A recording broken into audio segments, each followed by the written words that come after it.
bem, estamos de volta com o programa Pingo nos Is aqui pela TV Litoral Panorama. Estamos falando sobre reforma trabalhista, mas também tudo que envolve, né, o nosso dia a dia com essa reforma. E nós estamos falando sobre a parte da imprensa aqui com o professor Carlos Golemieves, ele que é professor de jornalismo da Univale, sobre essa questão. Professor, o jornalismo, o jornalista em si também sofre uma forte pressão na questão da reforma trabalhista, mas também como tratar e lidar com ela, né? Exatamente, ele vive nesse dilema também. E hoje, até estava comentando aqui com o Guerini, é que as empresas estão sofrendo muito, né? Como tem uma nova forma de consumir, né, a notícia, que é através das redes sociais, e aí para o bem ou para o mal, ou para as plataformas digitais, o que acontece? As plataformas tradicionais, como a própria televisão, estão sofrendo muito, né, com a falta de anunciantes. Então o que acontece? Hoje o conteúdo patrocinado está muito forte, as empresas noticiam essas coisas pagando, né? Então, e hoje então a imprensa tem menos jornalistas, né, tem menos qualidade, é só ver com essa menos reforma. Articulistas. Os articulistas, quer dizer, então hoje está uma pressão muito grande, eu acho assim,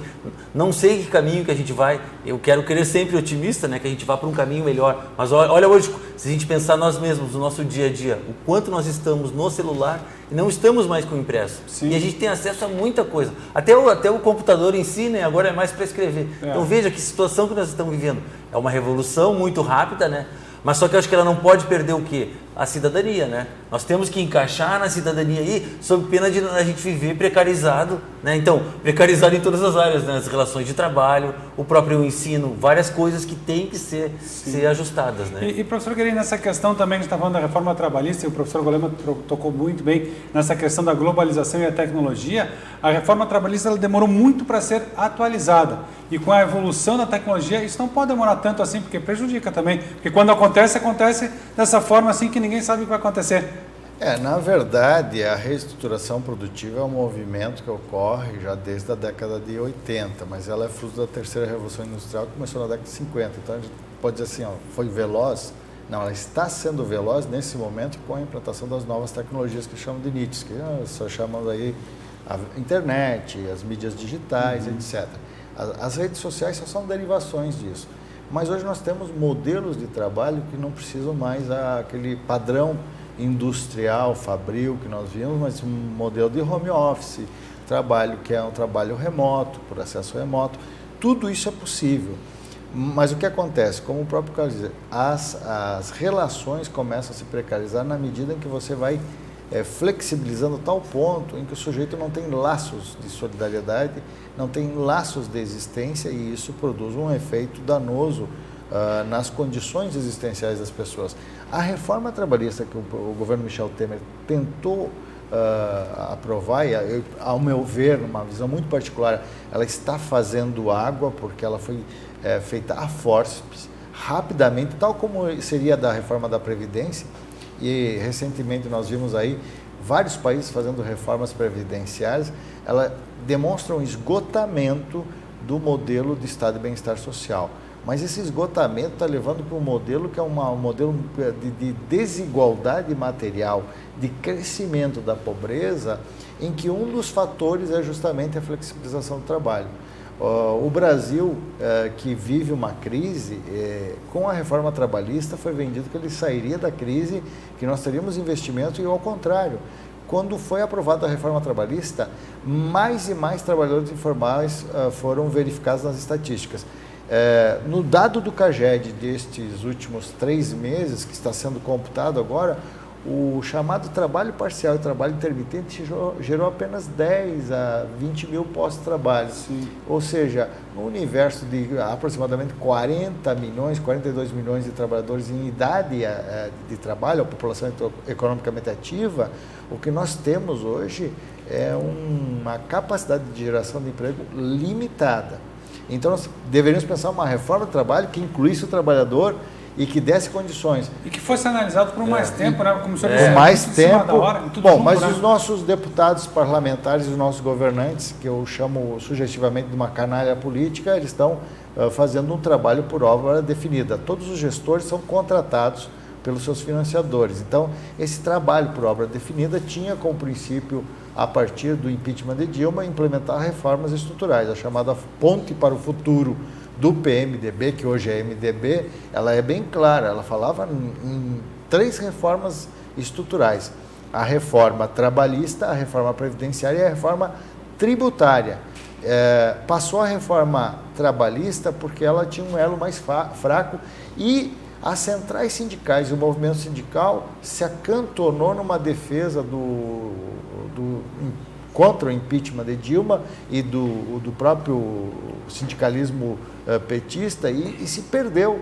Os sindicatos se perderam. Então, o que nós vemos é que teve uma campanha maciça e massiva do governo e dos meios de comunicação tentando vender algo que era um grande presente de grego. O próprio Carlos pode ver que de página inteira se vendia a reforma como...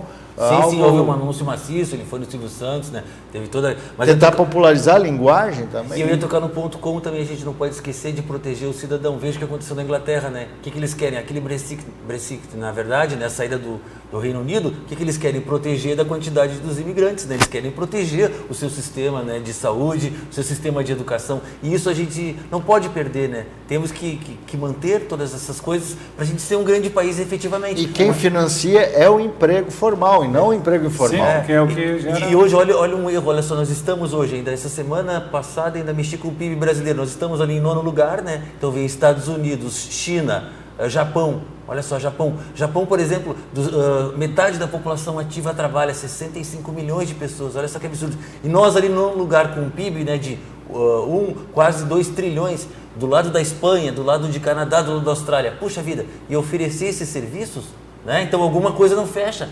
E outra coisa, financiamos uma dívida, né? O setor bancário ganha muito. Então, por que se temos tanto dinheiro por uma dívida pública, aí que é a área do Guerini, por que não financiar serviços decentes? Né? Por que não ter serviços de qualidade, né? E aposentadoria direito, né? Penalizar as grandes fortunas que não se tem também. O imposto sobre grandes fortunas, que é está lá há 20 anos dormitando no Congresso, o nosso salário é $300, nem isso, né? Então, poxa vida, quando é que nós vamos evoluir, né? E ser o país, né, que merecer estar ali entre os 10, né, e não os outros indicadores estarem lá embaixo, né, Sim, não comparar com os que vêm abaixo, nem os de cima, né, em toda essa questão. Produzimos tanta riqueza, cadê essa riqueza? E não distribuímos, mas uma grande questão que acho que o Carlos tocou aqui é justamente aquele aspecto fundamental. Sem formalização de emprego, não tem financiamento da Seguridade Social.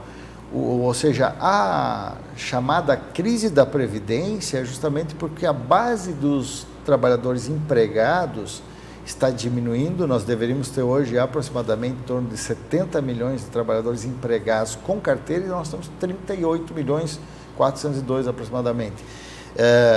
A população brasileira também está envelhecendo, então nós temos que ter algumas questões que estão relacionadas ao financiamento desses que já contribuíram. Quem é que está sendo penalizado? Aquele que contribuiu durante uma longa parte da sua vida para distribuir renda de forma negativa àqueles que têm mais. Ou seja, a maior parcela dos trabalhadores hoje que contribuem no teto, ela não conseguirá se aposentar pelo teto. E ainda pagam um imposto de renda que assim, do ponto de vista econômico, é inglório. Mas a reforma trabalhista é o primeiro passo para quebrar o modelo universal de seguridade social. E qual é o futuro, né? Nós temos aí cerca de 1 minutinho e meio para terminar o programa. Claro. O futuro, com o fim dessa medida provisória, a lei está aí e o que acontece? Bom, o governo vai editar um decreto, mas isso não vai resolver o problema, porque a reforma trabalhista ela está, vamos dizer assim, naquele limbo da insegurança jurídica, tanto que a geração de emprego parcial, intermitente e sob as novas modalidades não foi acatada. Os principais sindicatos no Brasil continuam fazendo negociações, continua a contribuição sindical e o melhor caminho é fazer aquilo que sempre se fala, se associar ao sindicato, reivindicar direitos, porque direito é igual à cidadania.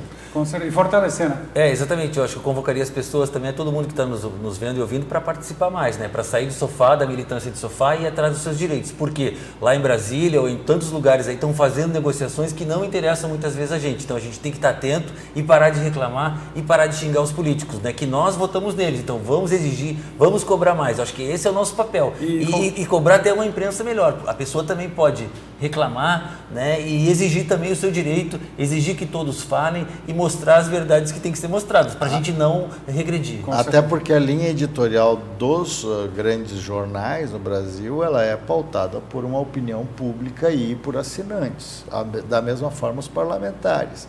Se eu elejo um Congresso conservador, eu não posso exigir políticas progressistas. Com certeza. Se a maioria é de empresário no Congresso, as leis vão recair sobre quem? Favorecer a quem? Então, essa questão básica. Então, com certeza. Esses são alguns aspectos que devem ser elencados, ou seja, maior participação e maior controle social sobre os parlamentares. Professor Eduardo, obrigado pela sua participação. Um grande abraço. Professor Carlos, obrigado pela participação e esclarecimentos aí também. Obrigado também, espero que o pessoal em casa tenha gostado também e vocês também. Com certeza, o assunto hoje foi reforma trabalhista, mas já pegamos a previdenciária, as reformas em si e também o futuro do trabalhador e com a parte também da comunicação. O programa Pingo nos Is volta no próximo final de semana. Um abraço a todos, até lá, tchau.